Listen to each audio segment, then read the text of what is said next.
Assalamualaikum warahmatullahi wabarakatuh. Salam sejahtera, salam sehat untuk kita semua. Semoga teman-teman dan keluarga dimanapun teman-teman berada baik-baik saja. Tetap semangat dengan saya, Bung Ropan. Tim nasional Indonesia ditargetkan oleh Ketua Umum PSSI, Pak Erick Thohir, untuk bisa melaju ke fase berikutnya. Artinya kalau kita bisa mendapatkan peringkat ketiga atau keempat, itu kita bisa lolos ke putaran keempat. Karena 6 jatah awal itu diambil dari grup A, B, C, 1-2-1-2 untuk lolos.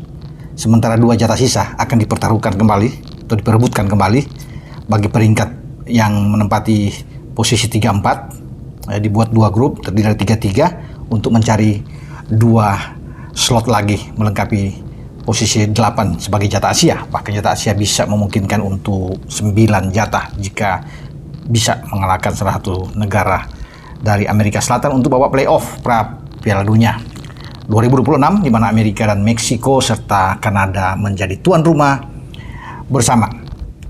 Pak Erick Thohir mewanti-wanti saya pikir ke STY, ya mau tidak mau, dan berbicara juga di hadapan para wartawan, para media, bahwa dia ingin STY membawa tim ini melangkah ke putaran selanjutnya, putaran keempat.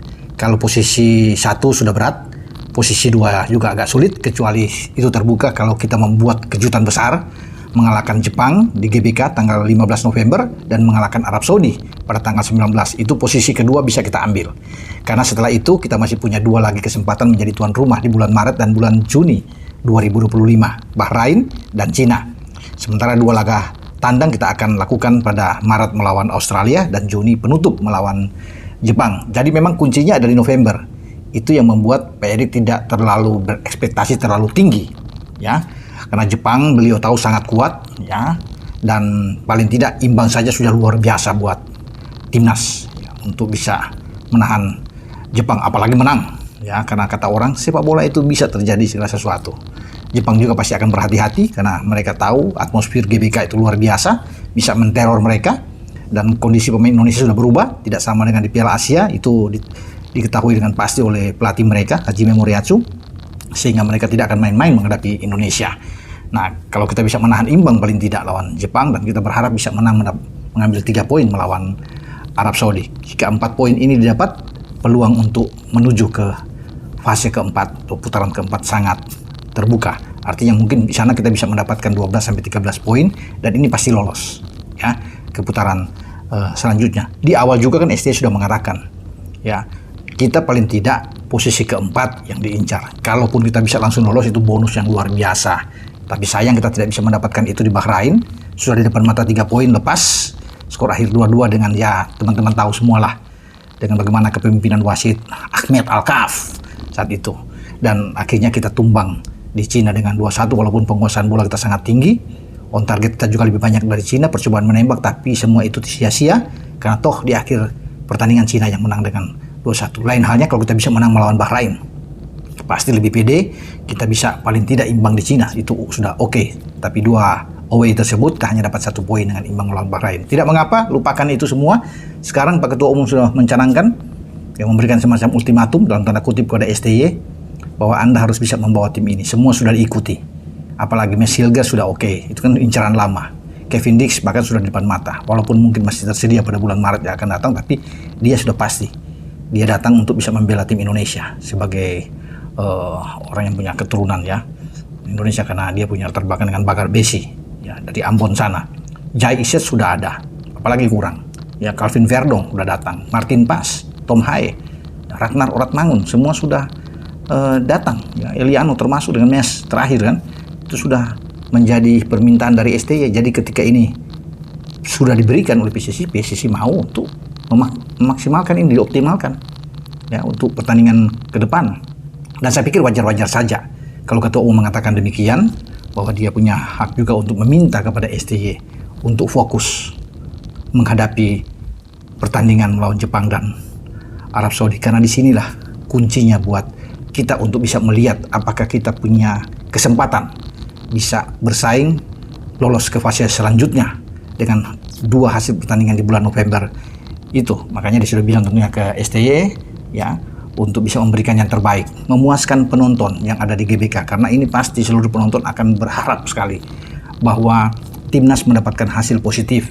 Di saat kita menjamu tim kuat, semua tahu pasti Jepang adalah tim yang kuat, ya, termasuk dengan Arab juga, ya, sebagai tim kuat yang secara peringkat itu jauh di atas kita. Tapi kita sudah membuktikan diri mampu bisa memberikan perlawanan terhadap Arab dan hampir saja menang. Kita lebih dulu membuat gol sebelum dibalas oleh mereka.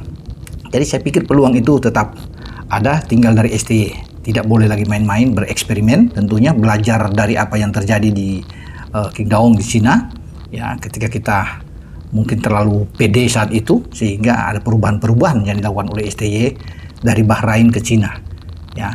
Tidak perlu mencari siapa salah siapa yang benar di sini, tapi belajar dari situ. Pasti STY harus menurunkan tim formasi terbaik, ya.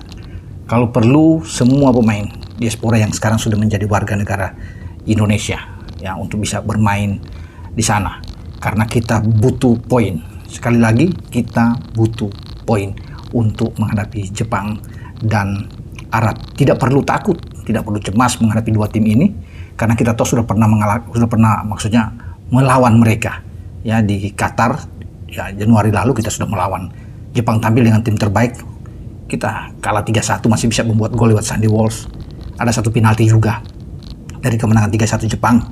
Ada satu gol bunuh diri dari kita. Jadi saya pikir kalau lihat dengan materi yang sudah bertambah 7-8 pemain baru yang tidak bermain di sana, kita bisa memberikan perlawanan buat Jepang. Dan itu yang diinginkan oleh para netizen penggemar sepak bola Indonesia, bahwa tidak ada yang tidak mungkin. Ya, kita berharap saja, mendoakan ini. Sambil setelah kita mendapatkan hasil bagus, atau paling tidak imbang, kita masih bisa bertarung dengan Arab Saudi untuk berharap 3 poin dari Arab. Makanya STY sekarang mungkin sedang berpikir keras, ya, untuk mewujudkan keinginan dari Ketua Umum Pak Erik, bahwa dia ingin Indonesia tetap harus ada sampai ke putaran selanjutnya. Karena pemain-pemain sudah bagus, ya, apalagi kalau Kevin Dix bergabung pada tahun depan, mungkin akan datang, kita tidak tahu, ya, amunisi berikut. Jairo Redewald akan datang, bisa saja. Liana Yonatan akan datang, Mauro Silva mungkin akan muncul, banyak lagi.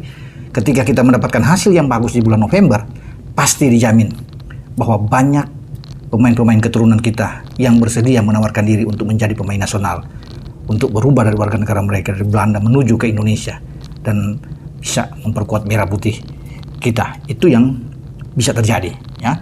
Jadi saya pikir ini menjadi informasi buat kita semua.